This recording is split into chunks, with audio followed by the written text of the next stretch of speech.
மாஷா அல்லாஹ். இது தரங்கம்பாடியில் டென்னிஷ் கோட்டைன்னு பேர். டச்சுக்காரர்கள் ஆட்சி செய்த இடம்னு நினைக்கிறேன். டென்னிஷ்னால் அந்த மாதிரி அர்த்தத்தில் வருது. டென்னிஷ் கோட்டையை பார்க்குறதுக்காக வந்திருக்கேன்.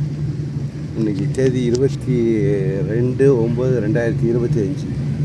இது யூடியூப் சேனலுக்காக பதிஞ்சிருக்கேன். இந்த பக்கத்துலேயே துயே ஜான் துவக்கப்பள்ளி தரங்கம்பாடின்னு சொல்லிட்டு ஸ்கூலாக காலேஜ் ஸ்கூல் தான். அது தொடர்ந்து இந்த கோட்டையில் இருக்குது. கடற்கரை பீச்சில் இங்கிலீஷ்காரன் ஆண்டிருக்கான லக்ஸரியாக வாழ்ந்துருக்காப்புல. இந்தியாவில் வந்து இங்கிலீஷ்காரன் ஆண்டப்போ கூட ரொம்ப அருமையாக இருந்த நாடு ஏன் இப்போது இவ்வளோ சில மிஸ்டேக்கெல்லாம் நடக்குது அப்படின்னு தெரியல. அதை திருத்திக்கணும்னு சொல்லிட்டு ஆசைப்பட்றேன். திருத்திக்கணும் மக்கள். ஏன்னா நம்ம நாட்டை நம்ம வளமாக வச்சுருந்தா தான் அடுத்த தலைமுறை நல்லதே சொல்லும். இல்லாட்டி அடுத்த தலைமுறை காரி துப்பும். அந்தளவுக்கு ஆகக்கூடாது நல்லா இருக்குன்னு அந்த ஆசையில் தான் சொன்னேன்.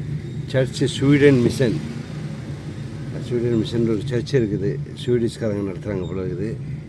டேனிஷ் கோட்டைன்னா டிச்சுக்காரங்கள் இல்லை. நான் புர்த்துகீஸ்ன்னு நினச்சேன். பார்த்து டிச்சுக்காரங்கள் கோட்டை, தண்ணீர் கோட்டை, பாக்கி இந்த இருக்க கோட்டை. ஓகே, இன்றைக்கி சும்மா ஒரு லைவ் எடுத்துகிட்டு அடுத்த தொடரில் நான் இது அப்படியே லைவில் விட்றேன். ஃபேஸ்புக் லைவில் விட்றேன். அந்த பார்க்க வந்திருக்கோம். டச்சு கோட்டை.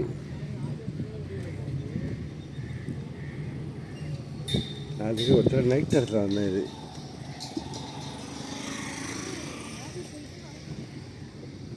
ஓகே, சூப்பராக இருக்குது பீச்சு. கோட்டை பூட்டி இருக்கிற மாதிரி இருக்குது கோட்டை. அப்படியா? டென்னிஷ் கோட்டை. சரி, ஓகே. மைக் எடுத்துகிட்டு இதில் பேசி ரெக்கார்டிங் எடுப்போங்க. சூப்பராக. இது பக்கத்தில் இருக்கக்கூடியது தங்கக்கூடிய விடுதிகள் நினைக்கிறேன்.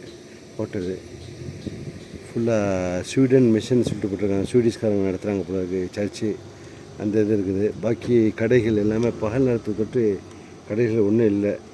12:45 இப்போது. வெயிலுடைய தாக்கம் அவ்வளோ இங்கே தெரியல. பரவாயில்ல, வாழ்த்துக்கள். பார்த்தமைக்கு நன்றி. அடுத்து தொடரும்.